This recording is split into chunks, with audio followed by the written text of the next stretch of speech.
பெரியாருடைய சமத்துவம், மற்றது பெண்ணிய உரிமை, எல்லாமே ஜாதி மறுப்பு எல்லாத்தையும் எல்லாரும் கடைபிடிச்சிருவாங்க. ஆனால் கடவுள் இல்லைன்னு சொல்கிற இடத்துல தான் சிக்கல் வரும். கடவுள் இல்லைன்னாவே இன்றைக்கி ஏதோ ஒரு பெரிய பாவத்தை செய்கிற மாதிரி நினைக்கிறாங்க. இப்போ அதையும் ஏற்றுக்கிட்ட ஒரு கிராமம் தான் இது. கடவுள் மறுப்பையும் ஏற்றுக்கிட்ட கிராமம். விழுப்புரம் மாவட்டத்தில் லட்சக்கணக்கான பக்தர்கள் வந்து செல்லும் மேல்மலையனூர் அம்மன் கோவிலுக்கு அருகில்தான் கடவுள் மறுப்பு உட்பட பெரியார் கொள்கைகளை மிக தீவிரமாக பேசும் செக்கடிக்குப்பம் கிராமம் உள்ளது. இந்த கிராமத்தில் உள்ள பலரின் வீடுகளில் பூஜை அறை இல்லை. விசேஷங்களில் எந்தவித சடங்குகளுக்கும் இடமில்லை. கடந்த 50 ஆண்டுகளாக இங்கு பெரும்பாலான திருமணங்கள் பெரியார் வழியில் சுயமரியாதை திருமணங்களாக நடத்தப்பட்டு வருகின்றன. இப்படி செக்கடிக்குப்பத்தை ஒரு சீர்திருத்த கிராமமாக வளர்த்தெடுத்ததில் சித்த மருத்துவரான அர்ஜுனனின் பங்கு முக்கியமானது. பெரியாருடைய கருத்துக்களால் ஈர்க்கப்பட்டவர் அப்பா தான் முதல்ல இந்த ஊரில் சுயமரியாதை திருமணம் பண்ணுறார். அது 1968. அப்பாவுக்கு அதுக்கு முன்னாலேயே பெரியாருடைய கருத்துக்கள் படித்து தெரிஞ்சுக்கிறாங்க. அப்பா அம்மாவுடைய திருமணத்துக்கு அடுத்து நடந்த எல்லா திருமணங்களுமே 90 விழுக்காடு எல்லாமே சுயமரியாதை திருமணங்கள் தான்.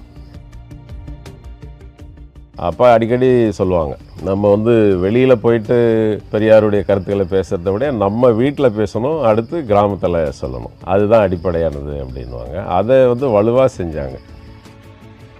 எதுக்கு பூட்டு, சக்தி உள்ள சாமியை வச்சு பூட்டுறைய பூட்டு, சக்தி உள்ள சாமியை வச்சு பூட்டலாமா போட்டு, எதுக்கு பூட்டு. ஆளூர்பேட்டைக்கு பெரியார் அப்போ தான் பேசுகிறார். அப்போ போய் நாங்கள்லாம் போனோம், வாங்கி அவர் பேச்சை கேட்டோம். அங்கேருந்து நம்ம கிராமத்தை ஏன் அப்படி ஒரு சீர்திருத்த கிராமமாக ஆகக்கூடாது, ஏன் நம்ம பகுத்தறிவு கிராமமாக இருக்கக்கூடாது அப்படின்னு சொல்லி இளைஞர்களை கூப்பிட்டு பேசி பகுத்தறிவு கருத்துக்களை சொல்லி கொஞ்சம் கொஞ்சமாக ஒரு வருஷத்தில் 2 வருஷத்தில் ஆகலை, அது 30-40 வருஷம் சொல்லி இந்த கிராமத்தை கொண்டு வந்தோம். பொதுவாக தமிழ்நாட்டில் மாற்று சாதியைச் சேர்ந்தவர்களுக்கு இடையிலான திருமணங்கள் பெரும் போராட்டங்களுக்கு மத்தியில் தான் நடக்கின்றன. ஆனால் பெரியாரின் சாதி மறுப்பு கொள்கையை பின்பற்றும் இந்த கிராமத்தில் பிறந்த மணிகண்டனுக்கு அந்த சிக்கல் ஏதுமில்லை.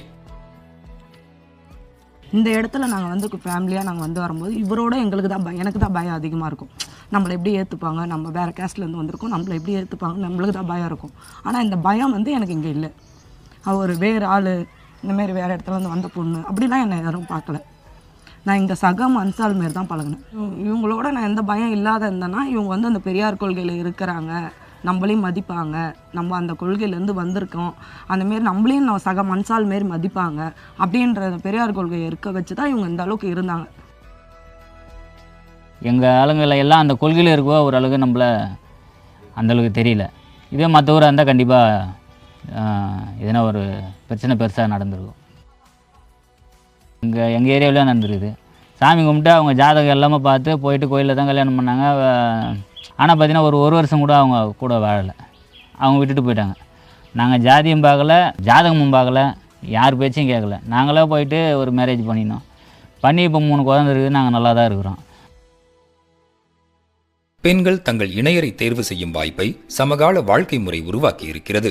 ஆனால் அதை திருமணம் என்ற கட்டத்திற்கு எடுத்துச் செல்வதில் பல்வேறு சமூக சிக்கல்களை அவர்கள் சந்திக்க வேண்டியிருக்கிறது.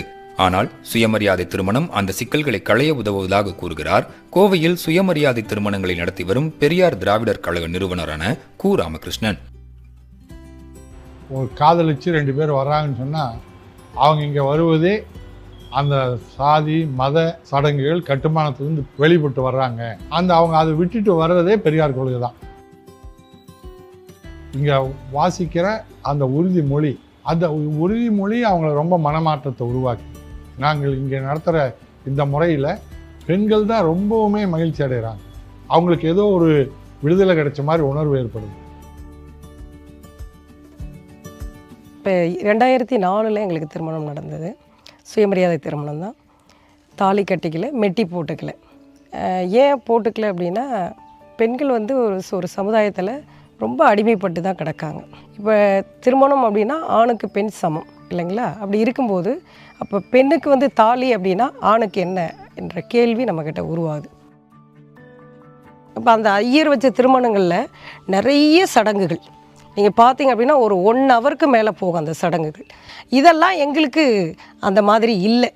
இப்போ மேடைகளில் பேசுவாங்க, எப்படி பேசுவாங்க அப்படின்னா, நீங்கள் நல்லா இருக்கணும், இப்படி வாழணும், சேமிக்கணும், நிறைய படிக்கணும், குழந்தைங்களை நல்ல வழியில் படிக்க வைக்கணும், பெரிய ஆளாக்கணும் அப்படிங்கிறத சொல்லுவாங்க. இது பகுத்தறிவு சிந்தனையோட நம்ம பகிர்ந்து ஆராய வேண்டிய ஒரு விஷயமா இருக்குது. ஆனால் இந்த சடங்குகளில் நம்ம என்ன புரிஞ்சுக்க வேண்டியது ஒன்று இருக்குன்னா ஒன்றுமே கிடையாது. சுயமரியாதை திருமணத்திற்கு சட்ட அங்கீகாரம், கலப்பு திருமணம் செய்பவர்களுக்கு உதவித்தொகை, அரசு பணிகளில் முன்னுரிமை என பெரியாரிய கொள்கைகளை உயிர்ப்புடன் வைத்திருக்க பல முயற்சிகளை தமிழ்நாடு எடுத்துள்ளது.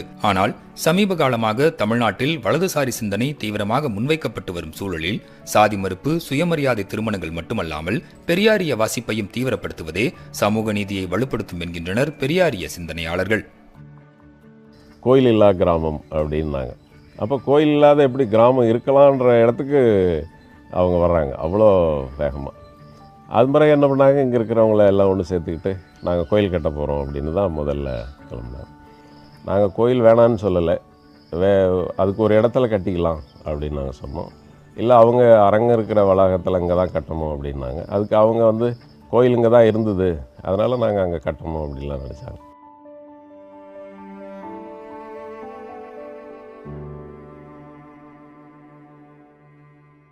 இப்போ ஒன்றும் இல்லை, திராவிட முன்னேற்ற கழகம் ஆட்சியில் இருக்குது. இப்போ இன்றைக்கி கடவுளுக்கோ அல்லது மூட நம்பிக்கைகளுக்கு எதிராக ஒரு சட்டம் கொண்டு வரணும், இது இந்த அரசு இந்துக்களுக்கு எதிராக இருக்குது அப்படின்னு அந்த அரசியலை திருப்பி விடுவாங்க.